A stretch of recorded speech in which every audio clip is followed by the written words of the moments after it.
Madame, Monsieur, bonsoir. Immobilier, entre crise annoncée par les promoteurs et des prix toujours à la hausse, c'est le menu de questions d'actu ce soir. D'un côté, les entreprises immobilières dénoncent le ralentissement des chantiers face à la flambée des prix des matières premières, voire même de la non-disponibilité de certaines de ces matières. Nous allons en discuter dans cette émission. De l'autre, l'indice des prix des actifs immobiliers de Banque El Maghreb stagne, voire augmente selon les régions. Toujours selon la Banque centrale, le nombre global de transactions a flanché de un peu plus de 10% par rapport au dernier trimestre de 2021. Plusieurs causes sont à relever. D'abord, une frilosité du consommateur à acquérir un bien durable en période d'incertitude et surtout d'inflation. On peut également imputer cette baisse des transactions à un effet de correction après une année 2021 exceptionnelle, puisqu'elle a aussi été le résultat de la reprise post-confinement de 2020. Mais la question qui va certainement tarauder beaucoup d'acheteurs potentiels, les prix des biens qu'ils avaient dans le viseur vont augmenter sous l'effet de la flambée des prix des intrants. Et ce n'est pas propre au Maroc. L'inflation est généralisée et globale et mondiale. Quid des biens vendus sur plan? Quel impact sur le consommateur, mais aussi sur les marges des promoteurs? Quelle est la réelle situation de ces derniers et quelles sont les revendications adressées à l'exécutif? Et si cette baisse des transactions pouvait être annonciatrice d'un dégonflement de la bulle immobilière, est-il opportun d'investir dans un bien immobilier? Est-il toujours judicieux et refuge d'investir dans le secteur immobilier? Réponse en compagnie tout d'abord de Anis Benjeloun, vice-président de la Fédération nationale des promoteurs immobiliers. Bonsoir Anis Benjeloun. Bonsoir madame. Bienvenue sur ce plateau. Merci. En face, mon confrère Amin Mernissi, journaliste et fondateur du site réponsimo.com. Bonsoir Amin Mernissi. Bonsoir. Bienvenue. Merci. On va bien sûr commencer et comme bien sûr le veut la tradition pour cette émission, nous dressons d'abord le diagnostic et l'état des lieux. Donc on a ces derniers chiffres de Banque El Maghreb. Alors l'indice global des prix affiche une baisse de 4,9% du nombre global de transactions. Et plutôt les prix à 4,9% et diminution de 9% du nombre global de transactions. Donc un peu l'effet reprise d'après 2022. C'est un effet de correction, selon vous, Amin Mernissi, sur le nombre de transactions, bien naturellement. Après, on verra pour les prix. Alors, je pense que, contradictoirement, si tout a augmenté, s'il y a une chose qui a baissé, c'est l'immobilier. Alors qu'on assiste par ailleurs que tout augmente en ce moment, sous la poussée inflationniste. Alors, ce qu'on remarque effectivement, c'est qu'il y a à la fois baisse des transactions et baisse des prix. Ce qui est assez paradoxal parce qu'en général, quand il y avait baisse des prix avant, il y avait un effet induit et un effet levier sur les ventes. Aujourd'hui, la variable prix ne joue plus. Et c'est là, je pense, assez symptomatique de la crise que nous vivons. C'est-à-dire que même quand il y a un effort sur les prix, eh bien, les ventes ne décollent pas, même elles continuent à baisser. Quand vous dites inflation sur les prix des matières premières, est-ce qu'on peut déjà parler d'un impact aujourd'hui sur les prix des biens immobiliers pour qu'on dise que les prix ont baissé malgré l'inflation? Il faut préciser cela quand même. Alors la hausse des intrants dont vous parlez, la hausse des matériaux n'a pas commencé il y a 1 mois ou 2 mois, elle a commencé plutôt vers fin 2021, octobre-novembre. La hausse a augmenté. Donc ce n'est pas simultané à la crise ukrainienne, parce qu'aujourd'hui, on impute beaucoup à la conjoncture internationale. Nous y reviendrons. Donc, la hausse a commencé bien avant. Très bien. Au dernier trimestre 2021. Aujourd'hui, ce que l'on voit, c'est-à-dire ce qui est produit aujourd'hui n'a pas encore eu l'effet conséquent sur les ventes, parce que c'est des choses qui sont en cours de construction, et on reviendra également sur ce point, parce que certains projets qui ont démarré aujourd'hui sont soit à l'arrêt, soit au ralenti, parce que d'abord, il y a pénurie, vous avez dit tout à l'heure, hausse, mais il y a également pénurie de certains matériaux de construction. Il y a 2 variables, il y a la hausse et la pénurie. On ne trouve pas tous les matériaux. Et donc aujourd'hui, ce qu'on voit sur les résultats que l'on voit, qu'on observe à travers l'indice de Banque El Maghreb et de la conservation foncière, ce sont des biens qui sont déjà sur le marché. Ce n'est pas des biens qui sont en cours, qui sont construits et livrés. C'est des choses qui vont... Ça, c'est une autre vague qui va venir dans les mois prochains. Oui, nous allons parler vraiment en détail par rapport à cela. Alors, vous représentez la Fédération des promoteurs immobiliers, Anis Benjeloun. Est-ce que cette baisse des prix est générale? Certainement pas, c'est une moyenne nationale. Il doit y avoir certaines villes où, justement, il n'y a pas eu de baisse. Quelles sont ces villes-là et quelles sont les villes où, justement, il y a eu hausse des prix? Oui, alors merci de nous recevoir. Juste en complément de ce qu'a dit ici Amine, effectivement, il y a une baisse des transactions, il y a une baisse de la production. Et ce que ce rapport de Banque de Brahim ne dit pas, c'est qu'il y a une baisse aussi des mises en chantier. Ça, c'est encore un peu plus inquiétant. On estime qu'il y a 30% de mises en chantier en moins sur tout le territoire. Selon les chiffres de la Fédération? Selon les estimations que nous avons faites. Donc ces chiffres-là émanent de votre fédération? Ce sont des estimations. Ce sont des estimations parce que malheureusement... Des chiffres, estimations. Estimatifs plutôt, pardon. La demande existe. Alors paradoxalement, la demande existe. Les gens veulent se loger. Mais le problème, c'est qu'effectivement, le pouvoir d'achat a été laminé. A été laminé par quoi? Par la crise du Covid. Effectivement, il y a eu destruction de beaucoup d'emplois. On commence à peine à reprendre un petit peu l'activité. Les banques sont très regardantes par rapport à l'octroi des crédits. Et donc, tout ça, ça crée un malaise. Et effectivement, les économies des ménages ont été réduites à cause de tout ce que la crise a amené comme conséquence. L'analyse de la Banque du Maghreb et de la conservation foncière, malheureusement, elle est globale. On aurait bien voulu que ça soit plus, disons, ciblé, qu'elle soit faite par région, par typologie de logement, pour qu'on puisse vraiment avoir un bon aperçu des choses. J'imagine que de votre côté, vous avez des estimations ou des chiffres estimatifs sur les régions en tant que fédération. Malheureusement, on n'a pas accès. Malheureusement, on n'a pas accès à ces données-là. On les a réclamées tout le temps au ministère de tutelle et à l'ensemble de la structure administrative. Il faudrait qu'il y ait une corrélation entre les biens produits, les biens livrés et les biens vendus. Vous voyez, les autorisations de construire par région avec la typologie de logement pour qu'on puisse savoir effectivement qu'est-ce qui est demandé par région et qu'est-ce qui n'est pas. Les prix baissent. Oui, les prix baissent parce qu'il y a certains promoteurs, contrairement à ce qui est dit, qui sont en difficulté. Et il y a des dations qui sont faites. Ce qui est dit, en tout cas, ce qui est dit aujourd'hui dans la presse, on entend surtout la voix de la Fédération nationale des promoteurs immobiliers et qui disent qu'effectivement, il y a crise. Il y a crise. Ben, effectivement, il n'y a pas crise. Il y a une crise, il y a urgence. Il y a urgence qu'on attend des autorités publiques. On attend une réaction des autorités publiques et c'est le rôle régulateur de l'État. À chaque fois qu'il y a une crise, disons, structurelle majeure dans un pays, même s'il est néolibéral, donc l'État intervient pour essayer de réguler les choses. Comme l'a si bien dit ici Amine, il y a une hausse spectaculaire des prix qui est franchement inquiétante.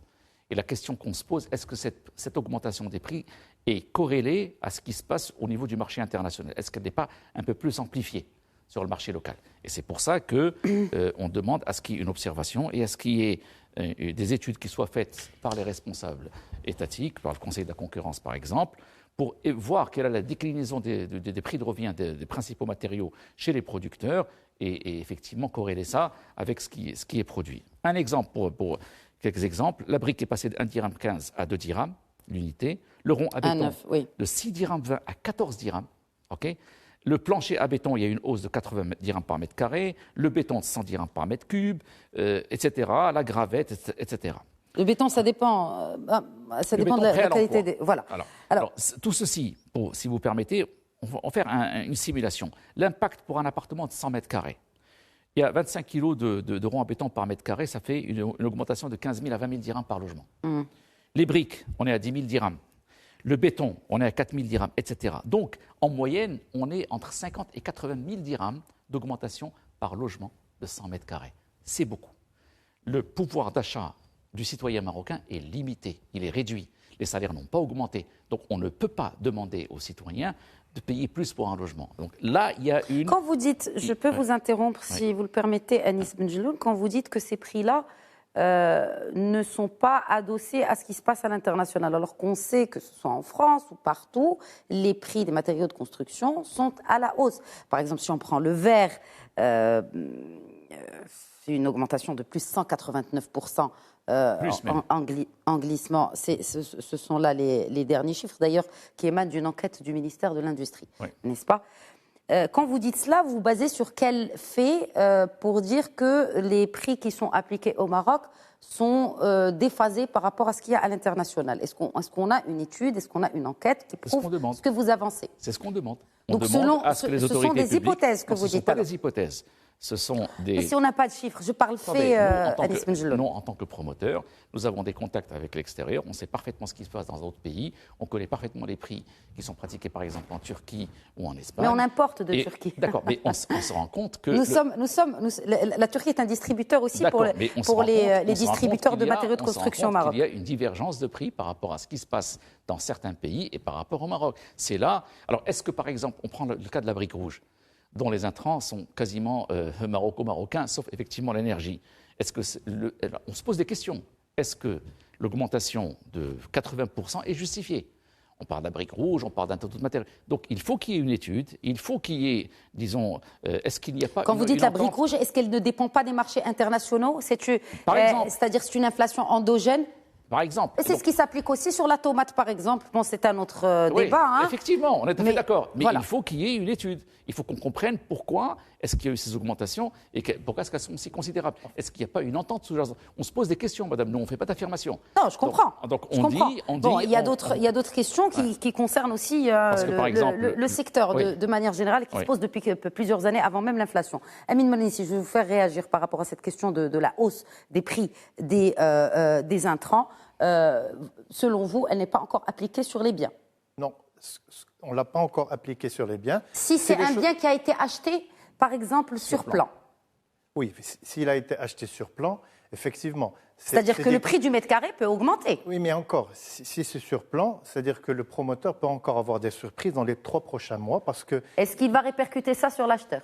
Normalement non, puisque s'ils se sont mis d'accord sur un prix, il est définitif. Donc, soit le promoteur va lorgner sur ses marges, mais en aucun cas, il peut augmenter le prix parce que de toute façon, le prix, il est fixé à l'avance.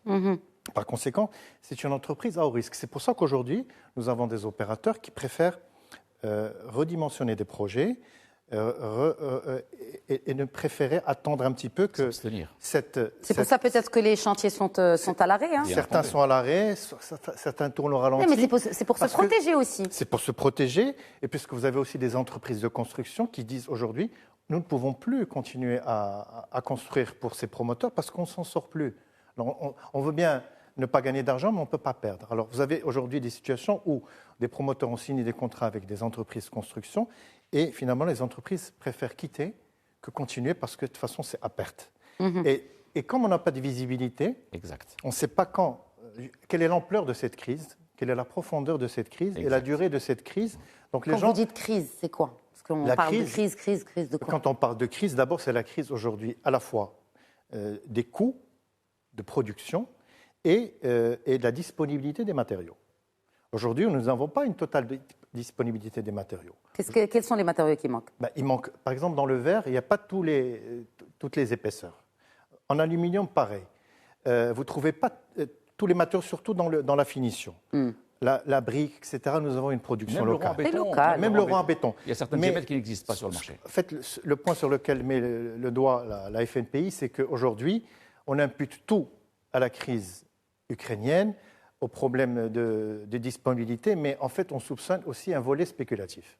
C'est-à-dire qu'il y a peut-être des choses qui sont justifiées. Il y a de la spéculation. Il y a aussi de la spéculation. On aimerait bien faire la part des choses. Exact. Et c'est pour ça qu'aujourd'hui, ils demandent une enquête du Conseil de la concurrence pour savoir un petit peu qui exagère. Parce qu'aujourd'hui, le secteur est tellement névralgique qu'on ne peut pas s'amuser aujourd'hui. Il s'agit d'un million d'emplois. Alors écoutez, c'est bien que vous souleviez cela, parce que justement, sur une autosaisine, vous le savez, cher confrère Amine Marnissi, que le Conseil de la concurrence a fait une autosaisine sur cette flambée des prix, et il figure aussi parmi les rangées de prix qui ont augmenté, il y a ces prix de matériaux de construction. Ceci étant dit, je veux bien qu'il y ait, bien sûr, on ne demande que ça, qu'il y ait du contrôle, et notamment sur un secteur qui pèse autant, mais surtout qui pèse sur notre PIB, certes, mais il pèse aussi en tant qu'élément social, et de paix sociale même. Totalement. Donc, ce que je veux dire, c'est que, je vais juste revenir à ces prix-là, pourquoi, dans certaines villes, les prix ont déjà commencé à augmenter, non pas baisser, voire même en augmenter.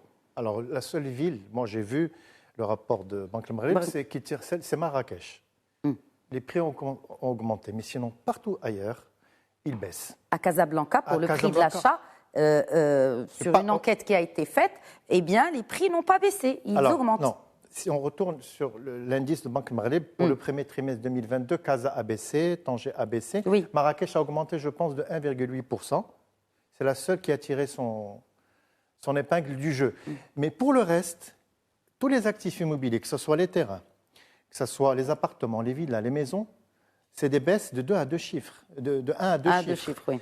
Au niveau des transactions, ce qui est très important, ce qui est extrêmement significatif dans le contexte actuel où aujourd'hui on est face à une crise du pouvoir d'achat. Oui. C'est-à-dire vous avez beau baisser vos prix, aujourd'hui les gens n'ont plus les moyens. Est-ce que les banques, c'est à cause des banques aussi? Non, parce que ça est soulevé par Anis Benjeloun tout à l'heure. Je pense que les banques, vous savez, les banques ils prêtent pas leur argent, ils prêtent l'argent des épargnants.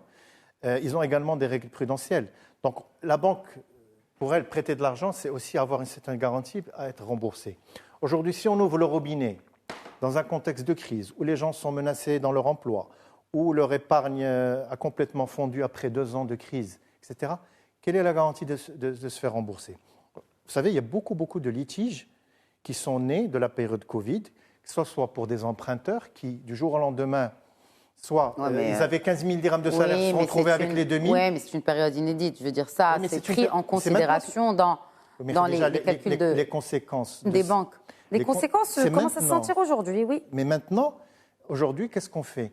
Vous savez, il y a des gens qui étaient engagés sur 10 ans, 15 ans, et qui aujourd'hui ne peuvent plus payer leur retraite. Vous avez même des gens qui étaient engagés... De toute façon, la banque récupère le bien. Hein. Oui, mais pas comme si c'est pas le but. La banque allait perdre. C'est pas le but. Oui, bien sûr, c'est pas le but. Vous avez même des acquéreurs... Mais les banques ne sont pas totalement perdantes. Voilà, non, la idée. banque n'est pas totalement perdante, mais je veux dire, le système ne fonctionne pas comme ça. Vous avez des acquéreurs, des investisseurs qui sont dans un processus d'acquisition. Et donc, dans la continuité, ils ont été bloqués. C'est-à-dire des gens qui ont donné des avances, et puis à un moment donné, ils se sont dit, je ne peux pas continuer. Je ne peux pas, il y a des appels de fonds que je ne pourrais pas assurer et qui souhaitent se rétracter. Ben, ça a un impact double. D'abord sur ce ménage et puis aussi sur le promoteur. Parce que de toute façon, ils ne leur restituent pas l'ensemble de leur avance. Avant d'arriver à la restitution, vous êtes déjà engagé il y a un contrat quand même entre deux entités, quelqu'un qui promet d'acheter et quelqu'un qui promet de livrer. Celui qui promet d'acheter veut se rétracter. Ça change tout. Celui qui devait lui vendre... Surtout si ça tarde à voir le jour. Ça tarde à voir le jour et donc il faut résoudre le... Et ça, ce n'est pas des cas isolés. Il y a beaucoup de gens qui maintenant réfléchissent à dire, bon, aujourd'hui, je n'ai plus les moyens d'acheter cette maison que je souhaitais acheter parce que d'abord, je suis menacé dans mon emploi, je ne sais pas demain de quoi il sera fait. Mon épargne, je l'ai complètement dépensée et donc aujourd'hui, je revois mes plans en fonction de l'avenir. Bon, l'avenir, il est ce qu'il est. On dit que les hausses sont à venir, ce qui est vrai, parce qu'aujourd'hui, si vous produisez plus cher, vous allez devoir vendre plus cher. On peut demander aux promoteurs de faire un effort sur les marges. Oui, ok, d'accord, mais est-ce que jusqu'où? Mais est-ce que la hausse qui est induite par les coûts de production, elle est proportionnelle à la baisse qu'on attendrait de toute façon, comme l'a si bien dit Anis Benjeloun, nous sommes dans une économie libérale. Donc, effectivement, il y aura une hausse des prix des biens immobiliers à cause de la hausse des prix des intrants. Mais vous pouvez augmenter les prix, mais si en face, vous n'avez personne pour acheter. Il a dit que ce n'était pas la demande qui manquait. Non, la demande, moi je sais de quoi il parle. Pas de pouvoir d'achat. Il parle d'une catégorie spécifique, le logement social d'ailleurs, aujourd'hui, qui est plafonné... C'est-à-dire depuis tout à l'heure, on généralise, on n'a pas parlé dans le détail. Parlons justement du logement social et on passera au... Ceux qui produisent du logement social à 250 000 dirhams, ils passent une très mauvaise passe en ce moment parce que le prix est plafonné. Ce qui n'est pas le cas des autres produits. Quand vous êtes plafonné à 250 000 dirhams, vous devez gagner de l'argent avec 250 000 dirhams. Non, mais l'argent, combien il coûte à fabriquer un appartement de 250 000 dirhams à Marnissi? Ça, c'est comme si vous disiez combien coûte une voiture. Ça dépend où est-ce que vous allez la produire. Si c'est Casablanca, c'est un prix. Si c'est Tiflet, c'est un prix. Si c'est Fès, c'est un prix. Ça dépend du coût du foncier. Bon, aujourd'hui, les coûts... Sans le foncier, non. Hors foncier. Alors, le foncier, c'est une autre histoire, hein, on le sait. Hors foncier, aujourd'hui, on peut parler, les gros œuvres sont autour de 2000 dirhams, entre 1800 et 2000 dirhams le mètre, et on peut dire 1500 dirhams pour les finitions, pour un logement social, hors coût du foncier. Parce que Donc ça la fait, variable du foncier, ça elle fait dépend des juste villes. pour un appartement, ça fait combien? J'ai pas ma calculatrice. Ben sur là, moi. on est déjà 1800 plus 1500, vous êtes déjà à 3300. 3300. Sachant que vous devez vendre à 5000 dirhams un logement social. Donc il faut s'en sortir.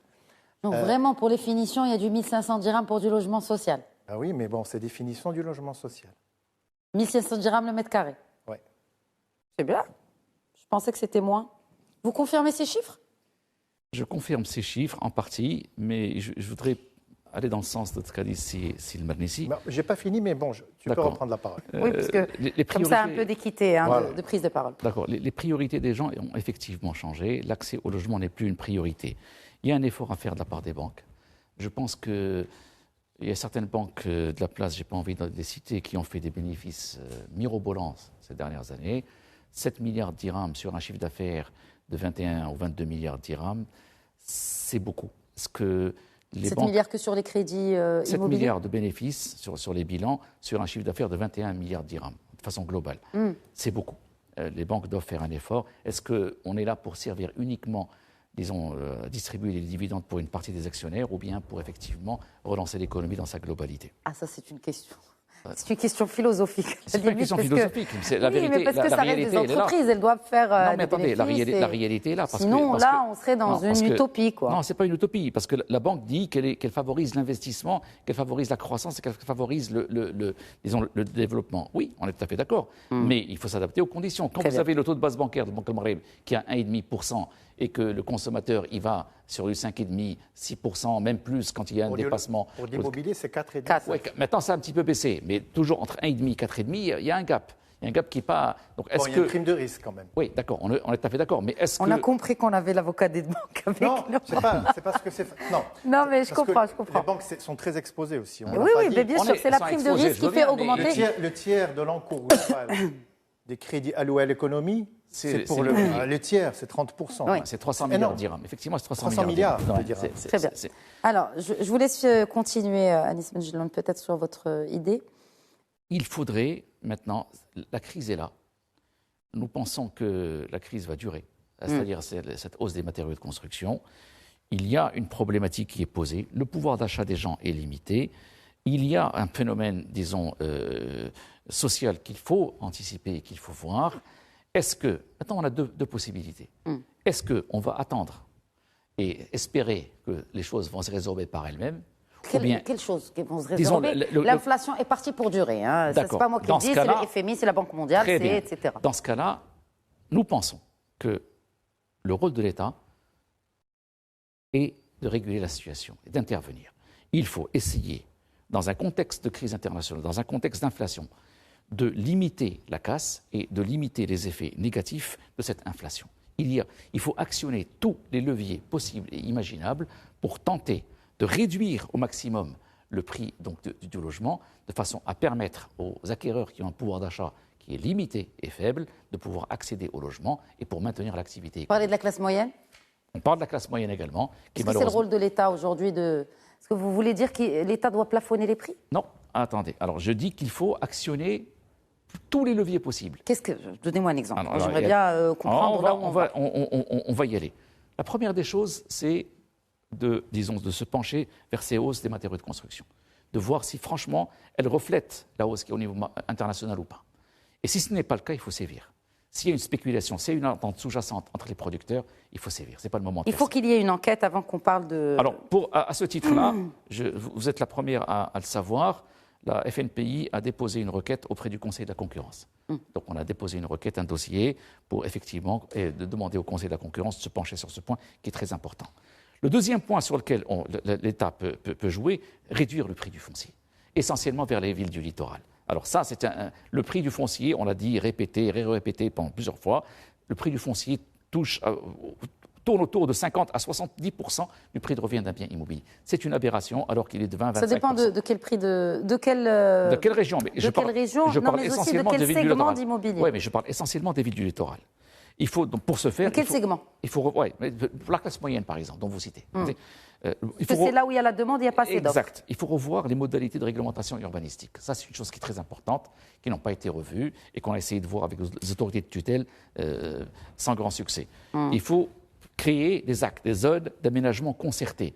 C'est-à-dire, pour le développement urbain, il faut cibler certaines régions et se concerter avec les opérateurs, ou bien qu'il y ait l'opérateur public, par exemple Omran ou autre, qui prennent possession de ce bien-là, qui l'aménagent de façon, disons, intelligente et qui le propose aux promoteurs à des prix définis, contre production à un prix fixe pour les acquéreurs. Hein. Il faut relancer le programme des logements sociaux qui a pris fin en 2020. Et qui Quand vous dites programme des logements sociaux, c'est par rapport aux dérogations? Non, pas du tout. Par rapport là, on ne demande ni dérogation, ni exonération fiscale. On demande à ce qu'il y ait une refonte, et nous avons plusieurs propositions dans ce sens-là, une refonte de tout le système pour permettre de produire des logements à bas coût pour une classe, disons, pour l'écrasante majorité de la population marocaine dont le pouvoir d'achat est limité. Bon, le programme des logements sociaux, on peut le critiquer sous plusieurs angles, à juste titre, mais ça a été quand même une réussite parce qu'il a permis de produire 600 000 unités depuis son lancement. Mais à quelle qualité? On est d'accord. Vous savez très bien que j'allais soulever cela. Ça n'est pas propre aux... Je ne généralise pas, mais c'est une grande majorité. Alors, vous avez parlé justement de régulation aussi, Benjelloul. C'est une question aussi qui se pose et que nous avons posée même sur ce même plateau il y a quelques années et qui reste d'actualité. Vous parlez de contrôle par rapport à la concurrence. Avec vous et avec d'autres confrères du secteur, vous avez parlé de saisir le Conseil de la concurrence. Il faut aussi... Oui, mais il faut aussi parler de régulation et de contrôle de ces logements qui sortent de terre. On est tout à fait d'accord avec vous, madame. Nous, on demande une professionnalisation de l'activité. On a demandé à ce qu'il y ait un statut du promoteur et que pas n'importe qui se transforme du jour au lendemain en promoteur immobilier sans respecter effectivement les normes. Et là, avec cette hausse des matériaux de construction, ce qui risque de se produire, et ça c'est grave, c'est que les promoteurs qui ne sont pas qualifiés sans scrupules, et il y en a, comme dans toutes les professions, ils vont rogner sur les matières premières, et ça, c'est une problématique. Très bien. Alors, pour le logement de la classe moyenne, je n'ai pas fini, si vous permettez, pour le logement de la classe moyenne, il faut développer un programme adéquat. Sa Majesté en a parlé à plusieurs reprises dans ses discours. Il y a eu aussi une proposition de loi qui date de 2013 pour la classe moyenne, qui n'a pas eu d'effet, qui a généré uniquement 10 000 logements, 10 à 12 000 logements, essentiellement produits par le Omran. Bon, ce n'est pas ce qui est demandé. Alors la classe moyenne, c'est vraiment la classe qui est la plus lésée, et la classe moyenne a glissé vers le social, étant donné les difficultés des difficultés d'emploi auxquelles elle a été affrontée et à la crise du Covid. Il y a d'autres leviers sur lesquels l'État doit absolument jeter un coup d'œil et réagir, parce que, vous savez, madame, il y a une incohérence entre, disons, entre plusieurs secteurs. Parce que d'un côté, disons, les prix sont élevés, et d'autre côté, il y a des subventions qui sont accordées. Les promoteurs immobiliers ne demandent aucune exonération fiscale, ne demandent aucune exonération, ne demandent pas de soutien, mais ils demandent une équité fiscale. Je m'explique. Quand vous êtes un opérateur économique, vous êtes une industrie, vous achetez une matière première, vous ne payez pas de droits d'enregistrement et de conservation foncière pour ça. Vous produisez ce verre-là, vous achetez une matière première, vous l'achetez, vous payez son prix. Nous, en tant que promoteur immobilier, c'est-à-dire en tant qu'industriel du bâtiment, on est obligé de payer des droits d'enregistrement et de conservation foncière. Alors, et l'acquéreur aussi, tous ces droits cumulés... C'est pas le même bien. Hein. Ouais. On est d'accord. Mais vous êtes restaurateur, industriel... Oui, mais c'est pas le même bien. Là, on parle de biens durables, c'est très différent attendez, quand même. Et c'est une discordance par rapport à ce qui se passe au niveau international. Quand vous achetez un bien neuf en France, vous allez sur le site de la Chambre des notaires français, vous payez 1,7% des droits de mutation pour le logement neuf. Oui. Ici, on est entre 10 et 12%. C'est énorme. Et tout ça, c'est au final, ça va chez qui? Chez l'acquéreur. C'est l'acquéreur qui supporte tout ça. Et aussi, le logement neuf, il est soumis à la TVA. Le logement ancien n'est pas soumis à la TVA. Donc ça, c'est défavorable. Et à notre connaissance, le système d'enregistrement... On ne peut pas payer la TVA 2 fois sur le même logement quand même. Oui, on est tout à fait d'accord. Je pense que c'est logique, le peu que... En ce qui concerne les logements neufs, c'est pour ça que les droits de mutation en Europe sont moindres par rapport aux logements... affectés au logement neuf sont beaucoup moindres par rapport aux logements anciens. Très bien. Et il faut essayer un petit peu... Parce que qu'est-ce qui se passe? La pression fiscale est tellement grande qu'après on va donner ah oui, les gens n'ont pas de pouvoir d'achat. Donc en fait, vous dites que vous ne voulez pas d'exonération fiscale, mais c'est un peu. C'est-à-dire les donner à l'acquéreur. Non, madame, on nous demandons. Attendez, on nous demande une équité fiscale. Pourquoi est-ce que ce secteur va payer une taxe sur les stocks? Vous avez un stock de terrain. C'est un autre combat. Ouais, non. Et je parle sur la question de l'équité fiscale. Ouais. On parle sur cette question d'équité fiscale. Donc, pas d'exonération, mais équité fiscale. Oui. Mais cette équité fiscale, elle induit aussi que vous soyez exonéré de certaines taxes. Pas du tout, madame. Mais c'est ce que vous dites. Non, nous demandons une... Pourquoi moi, en tant qu'industriel du bâtiment, ce que vous dites, les droits sur mes achats? Vous voulez ne plus payer de droits sur l'enregistrement. Donc, vous voulez une exonération des droits d'enregistrement. Mais c'est une spécificité du Maroc, madame. Est-ce que vous trouvez normal que l'agence de la conservation foncière... Attendez, l'agence de la conservation foncière...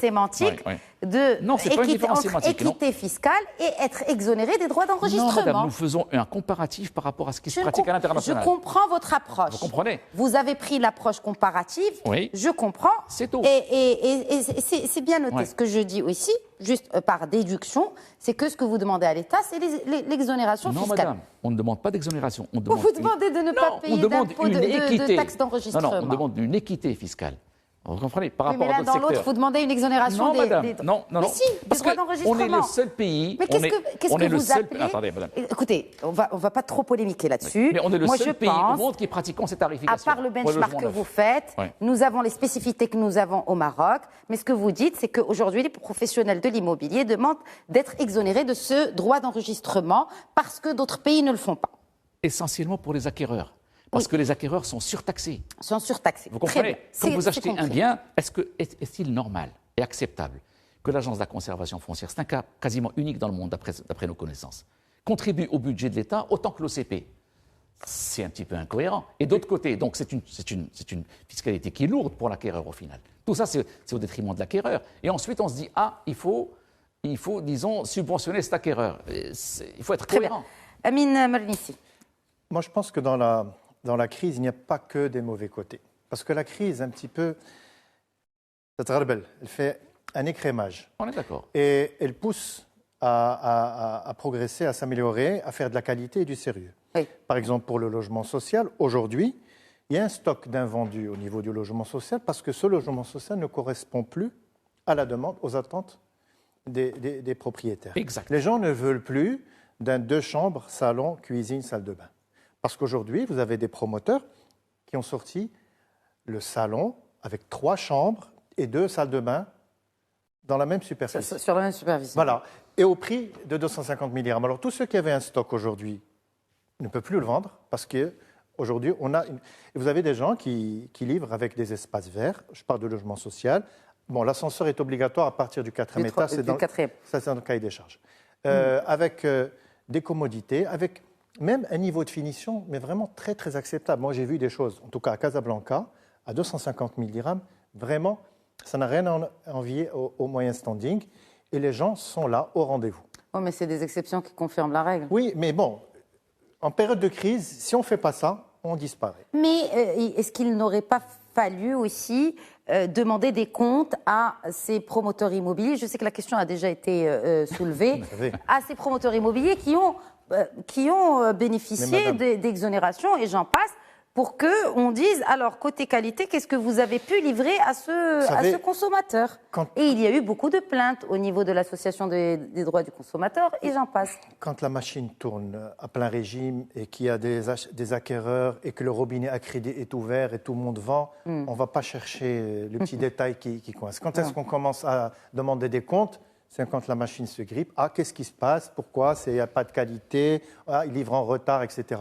C'est le cas aujourd'hui. Enfin, c'est le cas aujourd'hui. Depuis quelques années.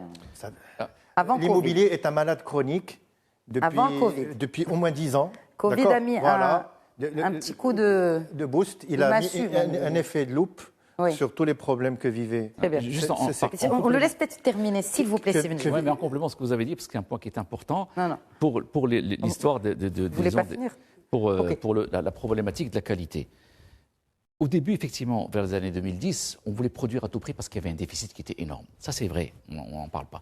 Mais il y a un organe de l'État. Il y avait un gros marché aussi. Oui, il y a un organe de l'État. Donc déficit, certes, mais aussi bénéfice. Il y a un organe de l'État. C'est-à-dire quand vous produisez... Exact. Là, quand vous produisez votre logement, vous êtes obligé de passer par la commune qui vous donne le permis d'habiter, mais également par le ministère de l'Urbanisme, qui vous donne ce qu'on appelle un certificat de conformité. Donc c'est de leur faute. Mais bien entendu, quand ils voient qu'il y a des dysfonctionnements, il ne faut pas qu'ils donnent le certificat de Non, conformité. mais à l'origine, il faudrait aussi que le promoteur... C'est la vérité. Face Donc à les des gars, je m'excuse, on ne peut délivrer le certificat de conformité d'un logement social que s'il répond aux normes. Très bien.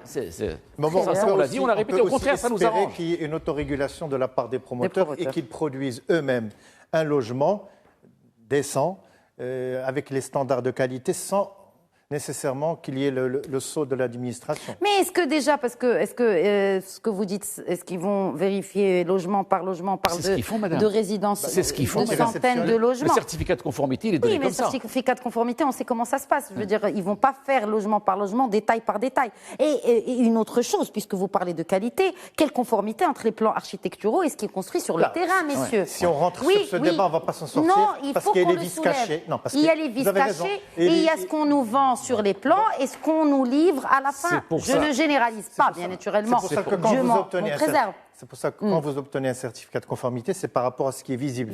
Mais c'est quand vous habitez qu'il y a des vices qui sont non visibles. Ça, on les découvre après. Ça, ce n'est pas que pour le social. Ça, c'est pas pour que le social, c'est pour tous les types de si tu permets, Amine, le certificat de conformité, il est délivré sur la base d'un certain nombre de documents. Et je ne vous le cache pas, c'est la fédération qui a poussé dans ce sens-là. Il faut qu'il y ait l'attestation de l'architecte, du bureau d'études, du bureau de contrôle, du laboratoire. Il faut qu'il y ait une garantie décennale. Je peux vous assurer, madame, que nous, au niveau de la fédération, on a poussé au niveau du ministère pour que tous ces documents soient déposés avant d'obtenir le certificat de conformité. Et ça, c'est un point, c'est un acquis. Je ne suis pas en train de chanter les louanges de la fédération. Donc, est-ce qu'après ce certificat de conformité, on voudrait, même s'il coche toutes les cases sur le papier, est-ce que sur le terrain, c'est le cas? Normalement, oui. Normalement. Parce que quand vous avez... Dans la réalité, c'est que... Non, mais attendez, quand vous avez un bureau de contrôle... Il y a trop d'utopie dans cette émission ce soir. Attendez, quand vous avez un bureau de contrôle qui vous donne une attestation, comme quoi ça a été fait dans les normes, le bureau d'études, etc., c'est pour ça que nous aussi, on demande à ce qu'il y ait un statut du promoteur.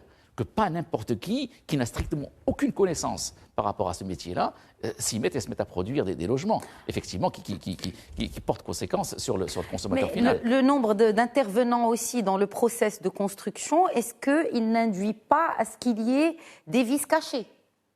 Les vices cachés, il y en a partout. Les vices cachés, il y en a partout. On parle des intervenants dans le circuit du promoteur immobilier. Ce n'est pas normal que c'est un réel mais il y a des lois. Parcours des combattants. Il y a des lois, il y a des garanties qui sont données.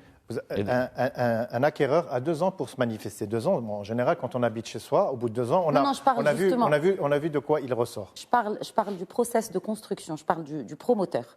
C'est-à-dire tous les intervenants de la commune. Mais il y a des bureaux de contrôle qui font leur travail normalement. En fait, c'est une responsabilité en chaîne, tout est imbriqué. Et une fois que vous avez le certificat de conformité, c'est vrai que c'est un document qui dit que tout est conforme, mais en réalité, vous pouvez découvrir dès le lendemain qu'il y a des choses qui ne sont pas conformes. Mais encore une fois, le législateur a prévu 2 ans pour que toute personne qui remarque qu'il y a des vices cachés ou des vices visibles puisse saisir le promoteur et, dans ce délai de 2 ans, se voir réparer tous les vices qui sont constatés. Ceci dit, il faut nuancer les choses. Au niveau structurel, le taux de sinistrabilité au Maroc est vraiment faible. Et les constructions se font... De là, on n'a pas des immeubles qui s'effondrent, mais... C'est pas le cas dans d'autres pays. Mais on paye le prix aussi, on paye le prix cher d'un logement. Alors, on est d'accord. C'est pas pour se retrouver on a un taux de sinistralité qui est faible, mais aussi on a un taux de travaux chez soi qui est affolant. Vous avez des gens qui vous disent, bon, j'achète et dès demain, je commence à faire des travaux parce que je dois reprendre l'étanchéité, je dois reprendre le carrelage. C'est presque rentré dans les mœurs. Il achète neuf, mais en fait, il va faire des travaux le lendemain de son achat. Alors, le problème de ces travaux qu'il fait, des fois... Elle porte atteinte aux structures. Parfaitement. Des fois, il abat un mur porteur. Il rogne sur des poteaux. Mais là aussi, il y a bien une autorisation qui est délivrée. Donc pas du tout. Ou des fois sans. Pas du tout. Malheureusement. C'est contre la loi. Malheureusement, les gens font des travaux. Vous avez effectivement, normalement, pour repeindre, il faut une autorisation. Pour faire même si c'est des... Exact. Mais vous avez des gens qui passent outre. Alors, est-ce que, puisqu'on parle aujourd'hui de la situation, est-ce que la bulle immobilière va se dégonfler ou va dégonfler? Je pense qu'elle s'est dégonflée déjà il y a un moment. Là, on essaie de la regonfler et elle reste toujours Je ne trouée. sais pas de quel dégonflement vous parlez. non, Hein. la bulle- Si vous parlez des prix qui sont pour le social, oui, mais social- il y a une véritable bulle immobilière le social- dans les grandes villes marocaines. Sortons des grandes villes, parce qu'il n'y a pas que Casablanca, Rabat, Mais je Agadir, sais, Tanger. là, on ne parle pas des autres villes parce qu'elles ne sont pas concernées. C'est là où il y a eu la baisse, justement, que j'évoquais tout à l'heure. Ce que je veux dire, c'est qu'il y a une demande. La demande est là. La demande est là. Oui. Donc, Elle n'est pas solvable, malheureusement. Mais le pouvoir d'achat ne suit pas. Oui, et les spéculations. Vous avez parlé tout à l'heure de spéculation sur les matériaux de construction. Moi, j'ai envie de vous parler aussi de spéculation sur les biens immobiliers. Avant le bien immobilier, d'abord, Puisqu'on parle d'économie libérale. Non, les promoteurs. C'est pas deux poids, deux mesures. Soit on régule tout, soit on régule On est d'accord. pas à moitié. Quoi. Alors, si vous permettez, au niveau de... Je vais juste qu'est-ce qui répond à ma question? C'est-à-dire qu'on peut toujours dire que nous sommes un marché libéral, qui a l'offre et la demande, et qu'on ne peut pas réguler le marché. On ne peut pas dire ça et en même temps dire il faut réguler, il faut que l'État mette son doigt. Alors il faut empêcher. très bien. Donc vous venez à la conclusion que j'avais faite tout à l'heure par rapport aux matériaux de construction. Tant qu'il n'y a pas d'enquête qui stipule et qui prouve qu'il y a effectivement entente sur les prix, alors on ne peut pas dire qu'on va réguler ce marché des matériaux de construction et laisser libre cours aux promoteurs immobiliers d'appliquer les prix qu'ils veulent, sous prétexte que le foncier coûte cher. Vous avez raison, tant qu'il n'y a pas de preuves. Mais disons qu'il y a un faisceau. Pour cause. Il y a un faisceau d'indices. De cherté du foncier. Il y a un faisceau d'indices et puis je veux dire, c'est connu dans toute économie, l'occasion fait le larron. Exactement. Lorsqu'il y a comme ça une pénurie, tout le monde vous dit « Ah, c'est la crise ukrainienne ». Même si vous achetez des tomates, on va vous dire « Ah, mais ça, parce que c'est l'Ukraine, il y a la guerre en Ukraine, la tomate, elle est passée à 8 dirhams parce que c'est l'Ukraine ». Tout à fait. Tout le monde se sert de cet alibi, l'Ukraine a bon dos. Ou bien c'est la crise de l'énergie, etc. Non. Ce qu'il faut dire, c'est qu'aujourd'hui, on peut réguler, mais c'est difficile de demander une régulation partout parce que nous sommes une économie libérale et qu'il y a une liberté entre l'offre et la demande. Mais à un moment donné, quand vous parlez de spéculation, je suis d'accord avec vous. La spéculation, pour moi, le début de la spéculation, c'est le foncier. C'est ça. On est tout à fait d'accord. C'est la pierre angulaire de la spéculation. C'est là où se font les énormes marges. Vous pouvez acheter à 10 et revendre à 10 000. C'est énorme. Vous ne pouvez pas le faire sur le coût de la construction. Par contre, sur le foncier, vous pouvez le faire. Bon, ça peut-être qu'il y a un bras régulateur de l'État qui devrait se pencher sur ça et faire en sorte que... Bon, déjà, il faut peut-être libérer un peu plus le foncier de l'État. Parce qu'aussi, il y a le domaine public de l'État. Il n'y en a plus beaucoup. Je ne sais pas, un pays comme le Maroc, quand même... C'est pour ça qu'on a proposé des zones d'aménagement concertées. C'est-à-dire que prendre possession d'îlots fonciers dans les villes autour, pas forcément des centaines d'hectares comme les villes nouvelles, mais des petits îlots. Et que ces îlots-là soient aménagés. Si on va faire la même chose que les villes nouvelles, voilà, on est d'accord. Pour les opérateurs publics, aménagent cette entité avec tous les agréments que cela comporte et proposer ça à des promoteurs à des prix définis et contre des ventes à des prix définis aussi. Et c'est ça l'intérêt de la chose. Donc un partenariat public-privé, ce que vous proposez. Voilà. Alors pour revenir à ce qui a été dit tout à l'heure, les 250 000 pour les logements sociaux, malheureusement avec l'augmentation actuelle, c'est fini, terminé. Malheureusement, on ne verra plus. À moins qu'il y ait subvention de l'État pour l'acquéreur. On ne demande pas ça. Ça dépend de... On ne demande pas ça. Je ne parle pas de vous, je parle de l'acquéreur. C'est ce que vous avez défendu tout à l'heure. Oui. Ce qu'il faudrait dire, concernant, vous avez posé une bonne question, est-ce que la bulle spéculative va diminuer ou pas? Avec la crise actuelle, avec le manque de mise en chantier, disons la réduction des mises en chantier de 30 à 40% que nous avons constaté, il peut y avoir le phénomène inverse. C'est énorme, 30 ou 40%. Si, madame. Il y a des dépôts, le nombre de dépôts d'autorisation de construire global sur tout le territoire a diminué d'un minimum de 30%. Et ça, c'est les échos qu'on a, c'est les contacts que nous avons établis, parce que malheureusement, nous n'avons pas d'accès à d'autres sources. Ce qui va se passer, donc s'il y a une réduction de production, qu'est-ce qu'il va y avoir? Une réduction donc, de l'offre. Et donc, paradoxalement, on risque d'avoir une augmentation des prix. C'est ça le problème qui va se poser. Et avec un pouvoir d'achat qui est limité. Et les transactions vont continuer à baisser. Et les chantiers vont continuer à s'arrêter. C'est pour ça que l'État doit intervenir. C'est pour ça que l'État doit intervenir. Donc la bulle immobilière, elle risque et il peut. Ça dépend pas d'exploser, on le souhaite pas, de déjà, dégonfler déjà. S'il y a une baisse de la production, il y a déjà aussi un stock d'invendus qui peut-être va trouver l'occasion là d'être... Mais ce stock d'invendus dont tu as parlé tout à l'heure, Amine, à juste titre, Oui. ce sont des appartements qui ne répondent pas aux aspirations des gens. Oui. Il y a une divergence entre la demande et le pouvoir d'achat des citoyens. Une adéquation depuis des années Voilà. qu'on en Donc parle. c'est pour ça qu'il faut réguler tout ça. Et il faut vraiment s'asseoir sur une table. Bon, ce qui a et été il faut produit a négocier. été produit, on peut plus le démolir. C'est ça. Soit on le vend, on le brade, soit on trouve acquéreur à n'importe quel prix, mais de toute façon, laisser des murs comme ça vides. On est tout à fait d'accord. Alors qu'il y a quelqu'un qui cherche à se loger, il faut trouver un moment, un moyen de le faire se rencontrer.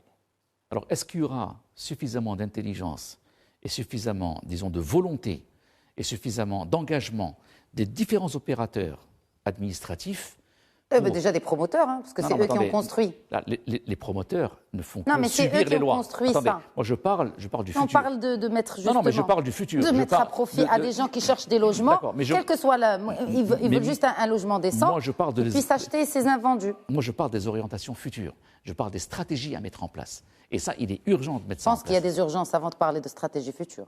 C'est-à-dire Il y a des urgences d'aujourd'hui, il y a des gens qui ne sont pas logés. Et même la politique de ville sans bidonville et de loger justement une bonne partie de notre population marocaine. Et n'oublions pas qu'avec une année de sécheresse, il y a aussi l'exode rural, il y a plus de personnes qui s'ajoutent dans les centres urbains. Dans les centres urbains. Il faut bien loger tout ce monde-là. Et il y a des stocks d'invendus. on Je est n'ai pas tout à les fait chiffres, d'accord, mais malheureusement. moi je parle de effectivement. l'activité économique de façon globale. C'est un secteur qui emploie plus d'1 million de personnes. Et essentiellement, comme vous dites, issus du monde rural. Et pour lesquels les compléments de salaire induits par les chantiers sont extrêmement importants, surtout en période de sécheresse. Donc, il faut maintenir cette activité. Pour la maintenir, il faut qu'il y ait une stratégie gouvernementale globale, efficiente. Il y a dialogue avec les autorités déjà dans ce sens. Madame, on voit régulièrement le ministère de l'Habitat. Alors mais jusqu'à maintenant... et vous leur avez soumis, bien sûr, tous les points que vous avez partagés avec nous. Bien entendu, nous avons soumis tout ça. Mais il faut qu'il y ait une convergence des causes globale au sein de tout le gouvernement, parce que ça ne dépend pas uniquement du ministère de l'Habitat et de l'Urbanisme. Il y a le ministère de l'Intérieur, il y a le ministère des Finances, il y a la DGI, il y a différents intervenants pour établir une stratégie vraiment à moyen terme, ne serait-ce qu'à moyen terme. Elle serait basée, si on pouvait mettre par exemple les bases de cette stratégie sur 4 piliers, quels seraient ces piliers? Juste comme ça, on fait un wrap-up avant de finir l'émission. Je vous laisse. Ce que j'ai proposé tout à l'heure, c'est effectivement de voir les raisons profondes de ces augmentations des prix. Est-ce qu'elles sont justifiées ou pas? Donc là, on parle des prix des intrants en attendant une enquête du Conseil de la concurrence. Très bien. Et on ne peut pas se prononcer là-dessus tant que le Conseil de la concurrence n'a pas émis son enquête et vous l'avez déjà saisi. C'est urgent. 2, il faut revoir les règles et les fondamentaux d'urbanisation et des règles d'urbanisme. C'est un autre débat. Ça, c'est important. Ça, c'est clair. Et ça, on est obligé de le faire. Oui. Parce que ça fait des années qu'on en parle. On ne peut pas promouvoir de logements nouveaux sans une nouvelle stratégie. Et ça, il faut le faire. Malheureusement, ça, il faut le faire. Les zones d'aménagement concertées. C'est-à-dire qu'il faut qu'il y ait un opérateur public qui prenne... Partenariat public-privé. Partenariat public-privé et un partenariat efficient. Il ne s'agit pas de produire des logements. Il ne s'agit pas de recommencer à faire des R+2, R+2, R+2, monotones, moches et franchement disgracieux. Non, il s'agit de créer un environnement favorable à l'émergence d'une citoyenneté et aussi à l'épanouissement d'individus. Il faut qu'il y ait cette intelligence-là. Ça, c'est important. Il faut aussi que les banques fassent un effort. Je reste très dubitative non, par rapport à cette c'est faisable, madame. On ne manque pas d'intelligence dans ce pays-là. On ne manque pas d'intelligence, on ne manque pas de matière grise. Certainement pas, mais ça ne date pas d'aujourd'hui. Mais il ne faut pas commettre les mêmes erreurs que pour les villes nouvelles. Voilà. On est tout à fait d'accord. Il faut qu'il y ait une stratégie globale qui va dans ce sens-là. Il faut aussi que les banques fassent leurs efforts. Très bien. Et tout ça, avec tout ce package-là, on pourra émerger. Et aussi, il faut que l'histoire dont j'ai parlé tout à l'heure, des droits d'enregistrement et de conservation foncière, il faut les revoir à la baisse. On est le seul pays au monde à faire ça. On y revient à ces points d'exonération, Steven Gillot. Ce n'est pas une exonération. Pour les acquéreurs. Puisqu'on parle d'équité, d'accord, de politique publique accommodante, à qui profite-t-elle? Bon, je pense qu'aujourd'hui, celui qui détient la solution de la crise, c'est in fine l'acquéreur. C'est lui qui fait le marché. S'il n'y a pas d'acquéreur, il n'y a pas de promoteur, il n'y a pas de promotion immobilière. Donc aujourd'hui, il faut lui donner du pouvoir d'achat. On est d'accord. C'est indispensable parce que sans pouvoir d'achat... Il n'y a pas de baguette magique qui donne du pouvoir d'achat. Aline Mernissi, vous le savez mieux que moi. Alors, pour donner du pouvoir d'achat, il faut d'abord la pression fiscale. Il faut desserrer l'étau fiscal, l'exonérer, comme on a si bien su le faire pendant quasiment une année, et 50% de réduction sur les droits d'enregistrement. C'est quelque chose qui doit être reconduit. Il faut penser à de nouveaux mécanismes pour supprimer la TVA déjà sur les crédits. Nous sommes, je crois, le seul pays au monde à payer Exact. une TVA sur les De taux d'intérêt. 10%. Sur les taux d'intérêt, 10%. Exact. Je pense qu'il y a un... Ça, c'est pour tout le monde ou pour que la classe moyenne? Pour tout le monde.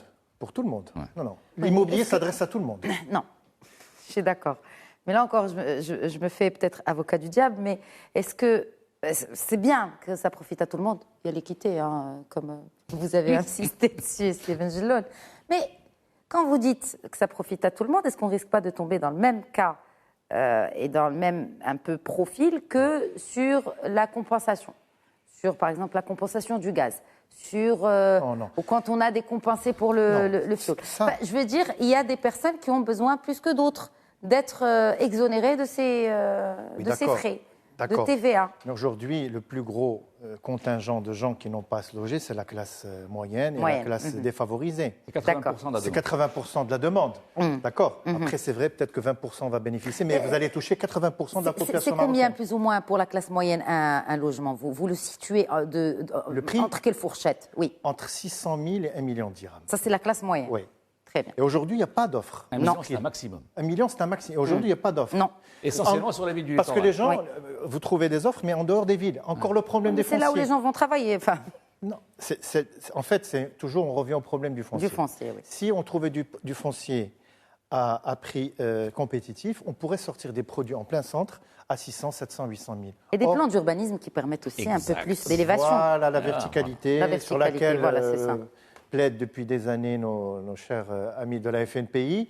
Pourquoi aujourd'hui nous avons des villes qui se limitent à 4, 5 étages? Or, on pourrait faire du Ouais. 10, 15 étages. Et on va vers l'horizontalité avec le prix des Et ça consomme beaucoup de foncier. Plus vous vous étalez en... Non, Et ça c'est consomme de logique. l'énergie. C'est En logique. de D'accord. transport. Un dernier mot, Amine Marnissi, il me reste quelques secondes. Bah, écoutez, moi je pense qu'aujourd'hui, nous sommes le gouvernement Arnouch, il date d'octobre. J'ai compté, ça fait 8 mois. Donc on est à 1 mois de la gestation. Normalement, c'est 9 mois.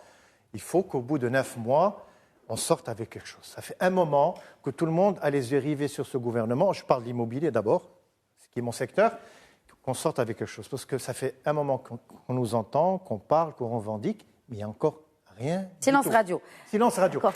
On aura l'occasion certainement de poser ces questions à Madame la ministre Ah oui.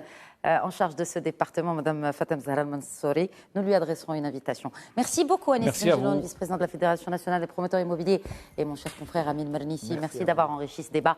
Merci à vous pour votre fidélité. Très bonne soirée à tous.